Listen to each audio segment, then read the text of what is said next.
Today's show is sponsored by the ABV Barrel Shop. The ABV Barrel Shop is located in the St. Louis metro community of Arnold, Missouri, and is the world's first single-barrel-only liquor store. This store is owned and operated by Steve Akeley and Jim Fosnot. Get signed up for their email distribution list to find out when the store will be opening, what their hours will be, and most importantly, what they will have in inventory at abvbarrelshop.com. We are also sponsored by The Bar to Go. The Bar to Go offers a fully customizable carrying case that allows you to take your favorite distilled spirits or cocktail ingredients with you. Whether you're looking for yourself, a customized gift, or logo items for your business or event, The Bar to Go can help. Check them out at thebartogo.com. Use the number 2 when you type out The Bar to Go. Did you know Neely Family Distillery now ships its popular distilled spirits directly to you? To order, simply call 859-394-3258. Tell them the ABV Network sent you. And now, on to the show.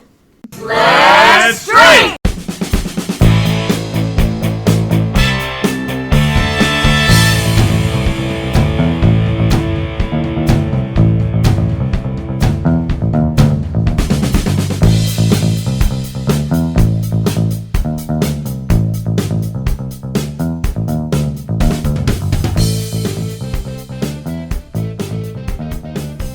Welcome to the Bourbon Daily, the podcast about everything bourbon delivered to you every day of the week. Today on the show, we discuss who buys all of the Evan Williams they sell to make it the number 2 ranked bourbon. My name is Justine Mays. Please join me in welcoming my co-host, Steve Akeley, along with our special guests, Ryan Thompson and Jim Fosnot. Hey, gang, what's up? What's up, guys? How you doing? Good. We've got some hard-hitting journalism today. We're going to get down to the bottom of who is buying all that Evan Williams Black Label, making it the number 2 selling bourbon in the world. But we'll get to that after the break. For right now, Ryan said there's something he wanted to talk about. What is that, Ryan? You know, we're in the dog days of summer right now. It's pretty hot out there in most places across the country. Everyone likes to take a little dip in the water on occasion, and I'm really curious if where you take a dip is the river or the lake. Which one is your choice? Okay. I'll say this. I mean, I going out to Colorado, I think they're spoiled on the rivers because the rivers are cool there. Very different than the rivers around us. The rivers around us tend to be, kind of slow moving, easy. In Colorado, I see all these different, wakes and little drop offs and all these different things going on. It seems to be very exciting and fun to do some river rafting. And I guess there's probably places in Missouri where they have that, but for the most part, it seems like every river I look at in Colorado looks like that. So, that being said, I'm a Missouri guy, so I think the lake is the place to go for us Missourians. Yeah. But yeah, the lake. You got Lake of the Ozarks there, right? Yeah, exactly. Oh, yeah. Wow. Yeah, but non-stop party. That's a shit show, though. Like that's like if you're 20, that's great. But at my age, I have no desire to Lake of the Ozarks. But yeah, gotcha. I've never been. I've just seen pictures and heard. It seems like Jim would thrive in that environment. I lived there for years. In the 20s, I lived there. I used to do the ski show for Bass Pro Shop. I mean, I spent many years at Lake of the Ozarks. At this age, I have zero desire to be down there. And then they never put a restriction on boats. So you have bigger boats there than you have. You have 42-foot. Cigar boats running the lake at 100 miles an hour. And if your boat isn't 24, 25 feet long, you'll get swamped. You can't take just a boat out there. It doesn't, or a pontoon on a Saturday, it's going underwater. So I don't, but that being said, so I honestly, I split my time between both. We have lake property about a half hour from us. Heidi and I got a pontoon this year. My granddaughter loves the water. My dog loves the water. And we bought one of those big lily pads, those big, 10-foot by 20-foot rafts that we throw off the back of the pontoon. Yep. We'll just go out there and anchor and hang out all day, and I love that. But we also have about a half hour from us a place on the river called Shady Beach that a great little hangout. I like it because there's like a $5 entry fee, so it kind of keeps the riffraff out. And you think $5 wouldn't do that, but Steve and I kind of talked about this with Sanibel Island, Steve. A couple of dollars keeps the riffraff out. And it's a great little stretch. It's a clear, fairly clear area. But all my buddies run jet boats. And so the rivers, I mean, it's at some point it's only, 6 inches a foot deep, but these jet boats, my buddy Mike broke 100 miles an hour in 6 inches of water, these jet boats. So it's kind of a different situation, dude. But if I'm relaxing, if I just want a nice relaxing, just let me hang on the lake, swimming off the pontoon, cooler floating next to us. We got a life jacket for the dog, so he'll swim forever and play fetch. That's a great day to me. Okay. Nice. All right. Justine, what do you think? River or lake? So I'm a Michigan girl. We are the Great Lakes state, so I have to choose lakes. You have to choose lakes. Yeah. Yeah, pretty black and white for you up there, huh? Yeah, my aunt had a house on a lake. We spent a lot of our summers there. Lake Michigan, can't really beat that beach. They have the coolest lakes.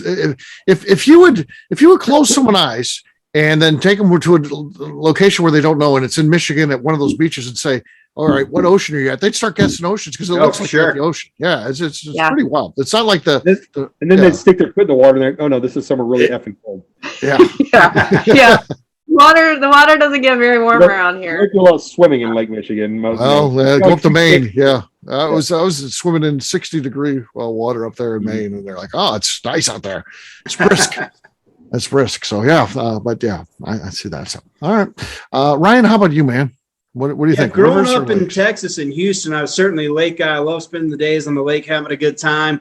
But I've been in Colorado now for 23, 24 years, something like that. And like you said, there's a lot of great whitewater in the area. All the rivers, have that stretch of section on it. But there's also some of the rivers around here that have some nice lazy river-esque personalities as well. Uh-huh. So those are fun to go floating on. So although I grew up as a lake guy, I'm more of a river guy these days, and love to play around in all the rivers we have here in Colorado. Did you do Lake 10 Killer outside of Houston? No, I was in Lake Conroe. Okay. Yeah, I was up at Lake Conroe hanging out there. So. Oh, there you go. All right, gang. Well, it's time to drink. What is everyone drinking? I'll go first. I haven't gone first tonight. I've got Green River here. They're bourbon whiskey, now part of Bardstown Bourbon Company. Shocking news this week, huh? Crazy, right? Two huge companies and a big merger there. So here we go. That's pretty good. That's pretty good. It was crisp. We'll see. Jim, what do you got? Well, Steve, I wasn't lying to you earlier. I got a screw top to finish it off. I have a Woodford Reserve barrel pick. That's going to be hard to win the cork pop on that one. I know.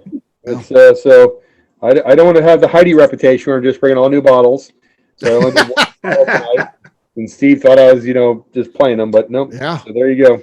That's Heidi's branding. She's the one who has the new bottle. Though I'm telling you, her first one, her first show, she does a used one. So you think, oh, she's changed what she's doing, and then after that's all new ones. So yeah.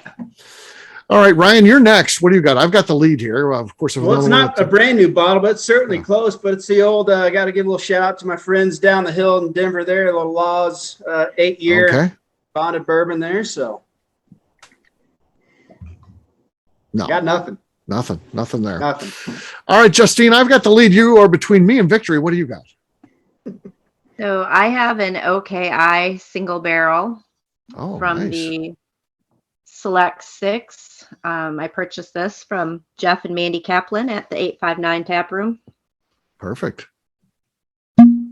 Oh, that's enough to win. That's the sound of victory right there. I like that one. Yeah, that's pretty good. So very cool.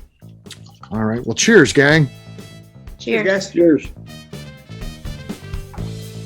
All right. We'll take a quick break. And then when we come back, we're going to be talking about this. Who's buying all of that Evan Williams? We'll do that in just a few.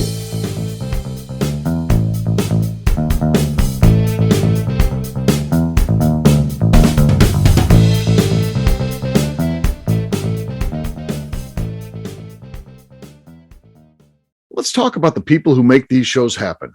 First up is the ABV Barrel Shop. The ABV Barrel Shop is owned and operated by Steve Akeley and Jim Fosnot in the greater St. Louis area. It is the most unique shopping experience in the world of bourbon, as the ABV Barrel Shop only focuses on single barrels. We aren't open just yet, but our plan is to have the most diverse single barrel offerings from our many friends in the world of bourbon. By signing up for a weekly email, you will know our entire inventory we have on hand. In addition to single barrels, we'll have a tasting bar and a gift shop featuring logo merchandise for both the shop and the ABV network, as well as a full curriculum of bourbon education classes. Additionally, we'll use the gift shop to feature products from our partners in the world of bourbon, companies like Art Eatable Chocolates and Old Man Bay Signs.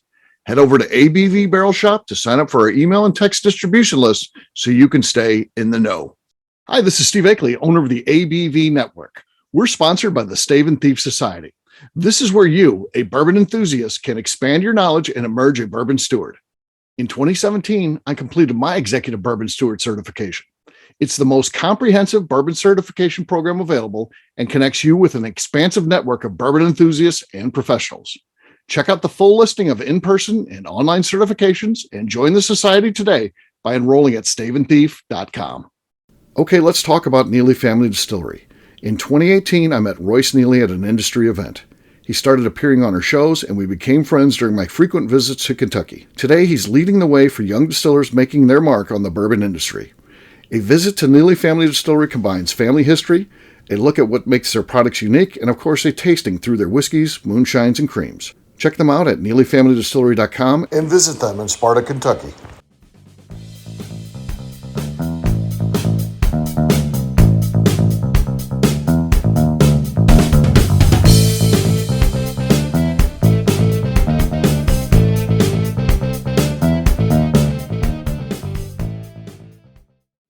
Hello, this is Danny Kennard, and I'm recording on the ABV network. Welcome back. Today on the show, we are doing a roundtable discussion about who buys all of the Evan Williams Black Label. Yes, we are. So, number one selling bourbon in the world, Jim Beam. The white label is the top seller. Number two SKU in the world, Evan Williams Black Label. Now, this is confusing to me because every bar that I go into, every restaurant, every place, grocery store, you name a place that sells bourbon, they've got Jim Beam white label. Seems like it's everywhere. You look, if you're on Instagram and you follow people who aren't living in this country, and it doesn't matter where they're at, if they're in, places like Japan or Australia, or Jim Beam white label's there. They take a picture of the store set, you see that. I don't necessarily see the Evan Williams there. So the footprint, it doesn't seem like it's as deep as a company like that. And I say, well, they're the biggest, but I do see other, like Maker's Mark. Tends to me, I would think that's number two, but I don't know. Evan Williams. Is it number two by volume or by dollar sales? By volume. 9-liter case sales. Right. So that probably takes Maker's Mark out of it just because of the price difference between the two of them. Yeah. I'd be curious to see the breakdown by state because, Steve, here, like we're in Missouri, but we're right across the river from Illinois. And what is on the shelf here is significantly different with just what's over in Illinois. I would bet you it's a regional thing and then in some kind of high density regions, maybe if it's a New York area or an LA just area, dominates or something. Right. Yeah. So which would be enough to just drive those units up. Yeah. Yeah. Interesting. Any other theories on how this could be? Jim, that's some good insight. I mean, certainly price point is driving the volume on it. What, it's $15-$20 for $750? Yeah, it's cheaper than that. Yeah. If that, yeah, exactly. If that, yeah. And so certainly it's appealing for a lot of folks out there that are just looking for a good buzz, and it's not a bad bourbon. So yeah, for what it is, for the price it is, it's decent. I mean, Steve, I'll tell you, I'll have it here a lot because my dad makes a Manhattan, every freaking night, and he's always using something like Canadian Mist or some shit like that. So he doesn't want, he doesn't want to be high end. I'm not using your good bourbon. So I'll have Jim Beam or Evan Williams here for him to make a Manhattans with, because they'll hold up well for the cocktail. But also say, like, a lot of those things, it goes back, 30 years, 40 years ago when they were hitting the market and they became the dominant in that market. It's no different than beer. You go state to state and you find, what beer is leading that market. Budweiser to Coors to, Natty Light to whatever else. I would bet you it's regional, like how it was driving it. Mm-hmm. It's certainly an interesting stat to check out. I'm sure we can find it somewhere out there, right? But I bet you're right. Yeah.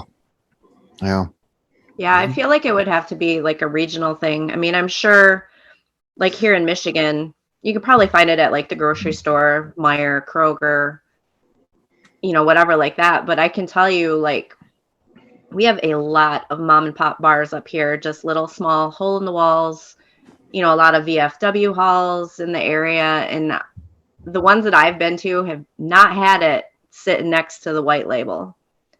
I mean, they may have had like white label, Maker's Mark, stuff like that. But yeah, Do they have it in their well, or where's it at? I don't even know. It Maybe could it's be. not in the house. It Yeah. could I mean, be. it's not sitting like behind the bar where you can see it. Right. Right. Yeah. I always thought that was a curious thing because, the Evan Williams, the black labels, I don't know, $11-12. And then they've got the bottle and bond is like $15-16. It's Right. like, why do you need two low end ones? And if I had to choose, I would take the bottle and bond. On every time. Yeah. Yeah. So that does, that's always another confusing thing about Evan Williams Black Label. So It's a different conversation because you're not talking about volume, but it'd be interesting to know what bourbon is most prevalent in bars. Like what bourbon, if I walk into 100 bars, what bourbon can I find in all 100 bars? right. Is it B? I believe Maker's Mark has to be up there. That I would think Maker's Mark is, yeah. might be the number one. It's not the number one volume, but I bet it's the number one represented. Close. Yeah. Right. I wonder what the number one well bourbon is. That'd be another That's interesting. where I was going. Right. That might be where Evan Williams is getting a lot. That of might volume be. Yeah. You might be right. Then it's not necessarily on the shelf. It's just in the well, so you don't see it there. It's coming out of the gun. That could be. from. Yeah. And a lot of those places, a lot of those volumes they get themselves into stadium deals or stuff like that. So they become Right. the well for all the stadiums. And that, for beer, That could be huge. one of Yeah. the big Yeah. kickers. So if all of a sudden you're the, every Major League Baseball stadium, you're their well because they signed it, that it could be something like that drives that volume. Yeah. Well, there you go. I don't know that we resolved it, but we gave you some leads to follow up on, audience. So I think we sent you down a path. Maybe that can figure this thing out. So What we want is one of you audience members to go and do the research for us. yes, That's the report correct back to answer. us. Break it down by state and Yeah. region. We'd appreciate Nice. that. Well, we'd like a full report, but then we'd also like a summary at the front of it, so it's Yeah. an easy read. Yeah, Colorful Go grass. to I like- baseball games, go to things. basketball games. Yeah. yeah. I'm pretty sure in Detroit at Little Caesars Arena, Jack Daniels sponsors that. So Oh, really? yeah, Oh, okay. that's their well. There's a couple of Jack Daniel booths there. Well, so. it pairs well with Little Caesars Pizza. I mean, they're both kind of Yeah, the perfect pairing. Yeah. yes. All right. Well, on that note, we'll Let's wrap hold this. the presses. Oh, wait! You got something breaking news here. This just in on Evan Williams. Just in. I just did a quick shirt. It's a little dated, but to our point, in 2016, Evan Williams will be a sponsor of Major League Baseball's 2016 World Series. Okay. So yeah, maybe that Jim was right. Maybe the stadium deals certainly help. So something like that. You're Maybe getting, that grew some legs, and they've been sponsoring MLB for yeah, the last Yeah. 6 years, 7, whatever. So who knows? yeah. That would fuel a lot of bourbon through for sure. So Yeah. stuff like that. I guess whatever they're doing it right. I mean, yeah, Right. doing the number Yeah, 2 is a bottom big line. deal for sure. Yeah, they got it figured out. So we don't know how they're doing it, but they know how they're doing it. And they're the important ones in this equation. So yeah. All right, Ryan, where can people find you? Thanks, guys, across all socials at 10th MTN Whiskey with an E, or on our website, 10thwhiskey.com. All right, Jim. You can find me on Facebook at Jim Fosnot, on Instagram at FozJim, FAZZJIM. We're working hard with Steve Akeley at the ABV Barrel Shop in Arnold, Missouri, opening by the time this drops, we'll be open. All right, Justine. You can find me on Instagram at JA_Maze. You can find our merchandise shop on abvnetwork.com and on Instagram at ABV Network Shop. All right, for me, I'm an easy guy to find. I'm at Steve Akeley on Twitter, Instagram, or Facebook. I've got a website, steveakeley.com. The important website, though, is abvnetwork.com. You got to check that out. Everything that we do is out there. So literally, if we've got events, that's out there. We've got our blogs are out there, which is kind of cool. And, of course, the newsletters. It's all about the newsletter. Bourbon Zeppelin comes out twice a month. That's a must read. That's an industry standard. A lot of great information is shared, though. So check us out, abvnetwork.com. Justine, anything else to say before we get out of here? Would just like to remind the audience to please give us a 5-star review. That includes comments. It helps new people find the show, which is very important to us. Also, if you like what we're doing, please visit our Patreon page at patreon.com/the ABV Network. All right, great job today, gang. For our audience, we'll have a brand new show for you tomorrow. Looking forward to that. Until then, take care, everybody. See ya. Cheers. Bye. Hey, guys. Peace.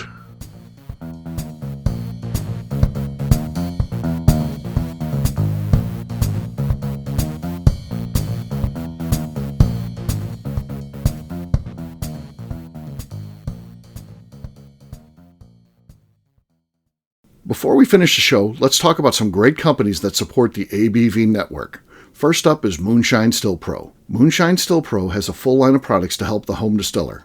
Whether you want to experiment on the stove in your kitchen or you're looking for a bigger setup in your backyard, owner Russell Creed and his team can help. They have multiple still offerings, accessories, and even grain from their partners at Goldstone Mill to assist you in making whiskey on par with your favorite distillery. They can also help you with some fabricated parts you probably can't make yourself if you are attempting a DIY still project. Learn more or order your still or parts at moonshinestillpro.com. Another friend of ours is the Goldstein family at Goldstone Mill. The Goldsteins offer a variety of heritage and heirloom grains to make the finest whiskeys in the world. Plus, they are more than just a grain company. They are truly consultants to make sure the grains they are providing to you or your business meet your highest expectations. Additionally, they work with mills around the country, ensuring shipping is as low as possible for their customers. If you're a distillery, brewery, or even doing this at home, Goldstone can assist you. Check them out at goldstonemill.com, call them at 217-254-6613, or check in via email at hello@goldstonemill.com. Last but not least is the ABV Barrel Shop. While we don't get to play in the allocated bourbon game because we aren't selling the other products you have to do to get those, we do have access via our friendships in the bourbon industry to some really cool stuff. Have you ever seen your favorite craft distiller selling some really cool limited offerings only in their gift shop? I'm talking things like the hazmat offering Distillery 291 did for their 10th anniversary, or Neely Family Distillery's upcoming Papaw's birthday barrel. They don't have enough of it to send it out to distributors, so they only sell it via their gift shop. Well, companies like Distillery 291 and Neely Family Distillery have agreed to sell us 2 or 3 cases of these offerings moving forward, meaning our store will have the access to some of the rarest whiskeys in the world. Way more difficult to come by than the allocated bourbon offerings with a national release. Yes, they will be extremely tough to come by, but if you're a customer of our store, you'll have a chance to get them. Get signed up for our email or text list over at abvbarrelshop.com so you don't miss out. The Bourbon Daily is part of the ABV Network. For more information or to become a sponsor, please visit abvnetwork.com. Thanks for listening and cheers. This has been a Steve Akeley production.